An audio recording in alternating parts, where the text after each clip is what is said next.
Hey guys, welcome back to my channel. Today we're going to be working on this dog mom tumbler. I hadn't planned on doing any Mother's Day tutorials, but I did get an order for this tumbler in this photo. This is in my Etsy shop and the customer requested that I change the colors of it.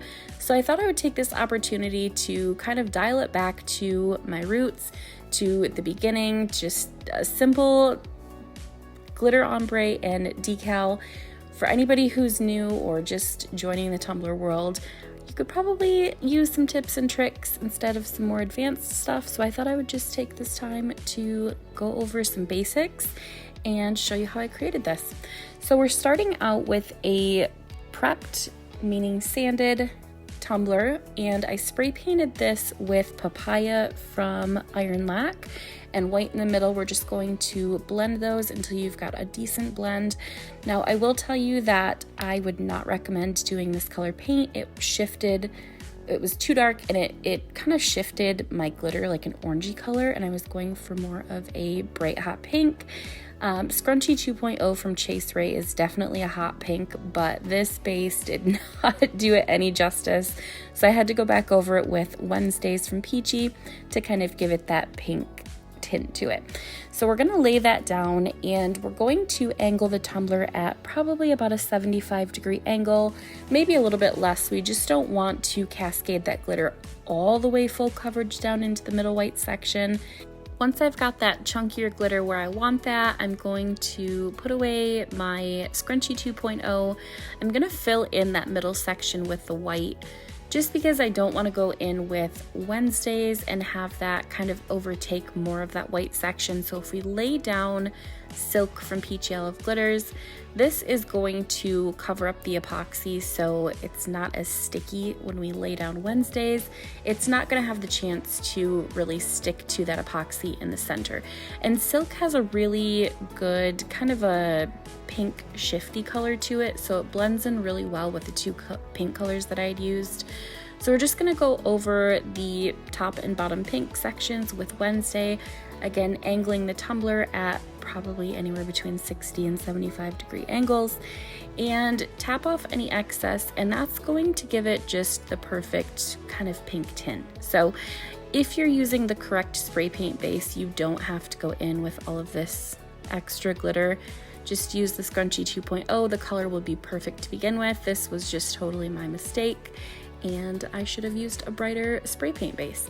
So once that is dry, I let that sit for probably about 8 hours on my rack. I spray sealed that twice with Krylon Triple Thick Spray, and then once that spray sealer was completely dry, I put it on my turner.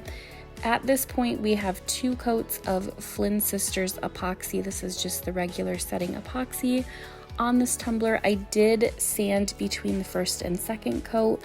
I'm going to sand after this as well. You're just going to use a 1-to-1 ratio of this epoxy, whether you're using fast set or regular setting epoxy. You're going to mix it until you don't see any ribbons, if that makes sense. Once you mix part A and part B together, you'll see it kind of get a little bit foggy. You just want to mix it, I would say probably 3 to 4 minutes until those streaks are gone out of there and your epoxy is completely clear. You'll apply that to your tumbler, make sure you torch it, and then we're going to let it sit and dry. After 2 coats of epoxy, I did use my Dremel around the top rim. I just exposed a very fine line of stainless steel at the top. That's going to help adhere that top coat of epoxy to the stainless, so there's no lifting, or when you clean your edge of your tumbler off, there's no gapping, if that makes sense. You just don't want any humidity or water, anything to get into that rim, because that will seep in under the epoxy and cause your tumbler to get foggy. You'll get mold, tumbler will be ruined. So just make sure that you're sanding down that top rim so you can get a good seal. You're going to use 91% rubbing alcohol to wipe away that epoxy dust, and then we can go into our decal. If you're anything like me, you absolutely hate having to measure your tumblers for decals. So what I do, I just take this 2-inch painter's tape and I just apply it to the top and bottom in a straight line. This helps me just to make sure that my decal's on completely straight. It also helps to kind of visualize where the center is, more so than just eyeballing it without the tape. So here you can see the gapping between the top and the bottom pieces of tape is much easier to determine whether or not it's even than if you were to just plop it on the tumbler. So if you don't have a good eye to just kind of visualize where you want to stick it and stick it on, that's a good hack. Now with this decal, normally I don't epoxy between layers of vinyl when I create the offsets, but this white vinyl is not just white vinyl. It is a pearlescent kind of, I want to say matte, but not really matte. It's a little bit matte, but I'm using a semi-transparent vinyl between the white and the black on the very top. We're going to have 2 offsets instead of just 1.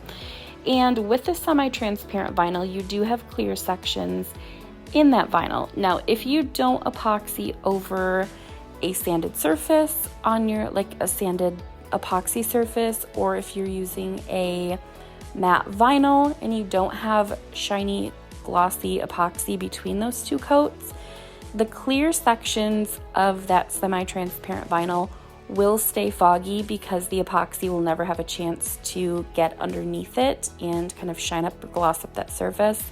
So I just used some UV resin to apply over top of that pearlescent vinyl. I just hit it with my UV light for a couple of minutes while I was applying the second offset and the top layer of the vinyl. And then once that was completely cured, I just plopped that over top of the white vinyl using the hinge method. If you don't know what the hinge method is, that is when you cut about 1 inch of backing off of your decal, and that's going to expose the vinyl. You kind of use it as an anchor to make sure that your vinyl is going to be in place where you want it. If you're doing like an offset, all of your offsets going to be even. And so I'm just using that method just to make sure that both of my layers of vinyl are going to be completely even once I lay it down on the cup. And I don't know where I got this semi-transparent floral vinyl. I'm sorry, I cannot recall. I've had it in my vinyl shelf for what seems like forever. I tried to look for it. There's no label on it, so any semi-transparent floral vinyl will do. Whatever you decide to do with your color palette, just find something that matches that, or don't do it at all.